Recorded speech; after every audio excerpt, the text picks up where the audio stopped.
What's up guys, Mike Hill here. I am the other face of Hunt, Kill, Cook. And today we're gonna talk about some essential things that you should definitely have in your hunting bag. Let's roll that intro.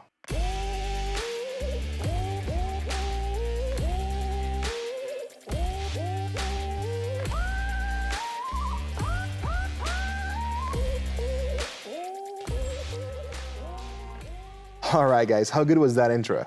I know, right?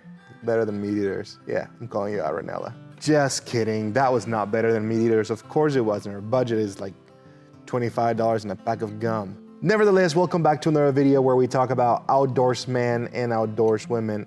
Outdoorswomen thing? Is that a thing?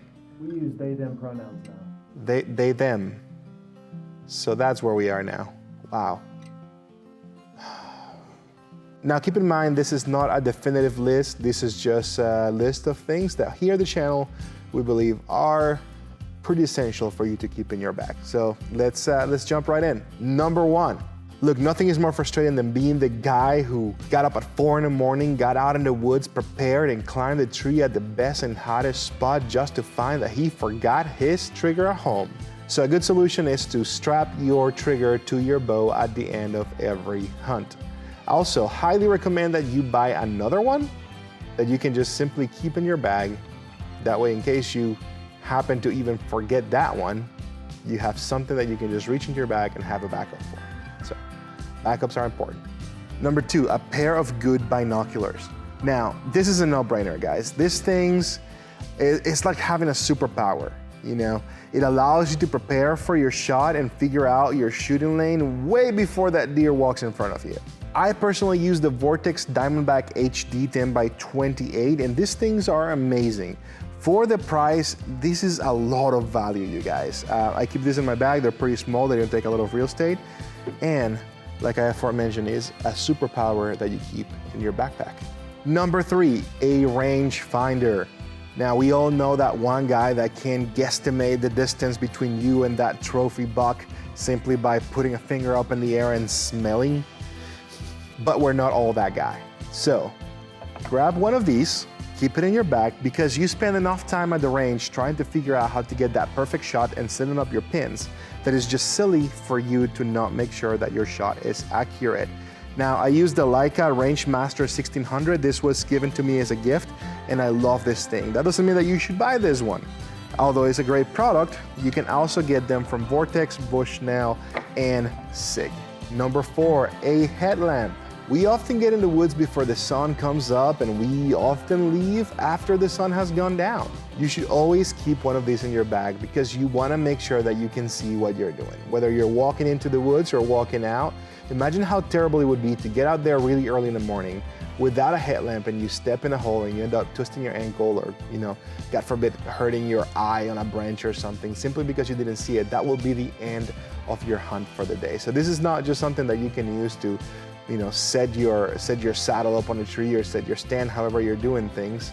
This is also a safety tool. So make sure you pack one of these. And, you know, to all the people that out there that say like, oh, you know, you're spooking deer if you're walking into the woods with this, that's never been our experience with this. Like, this is not a problem for us at all. Just get out there early and you won't have a problem at all. So pack one of these in your bag. I use this one I got from Amazon. I absolutely love it. It's very, very affordable and it folds very, very nicely. It's a light bar. It gives me a great field of view. So, oh, by the way, you can find the links to all these things in the description below if you wanted to purchase these. So you shot that big toad. Now what? You gotta field dress that sucker. And how are you going to do that without a sharp knife? Now, the one that I use, it's a gift from my wife. It came from a company called Bespoke Post. Now, we're not sponsored by them. Our only sponsors are our lovely wives. Thanks, honey.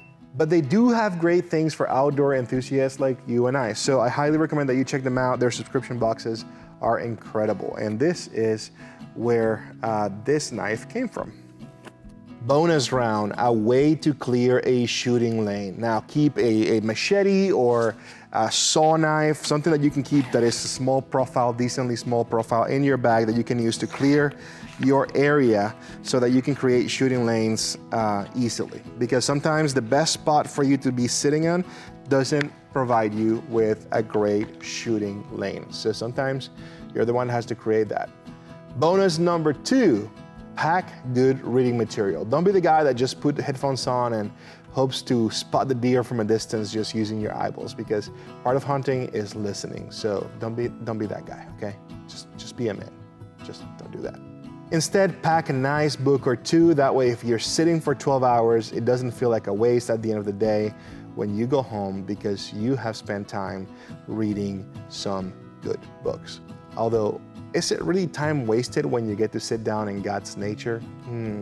I see no time wasted here. I think that's probably a pretty good day. All right, guys, that's it. 5 things that you should definitely have in your hunting bag, plus some bonus tips. So if you feel like we maybe missed something, be sure to leave it on a comment below. That way we can share with our audience on our next video.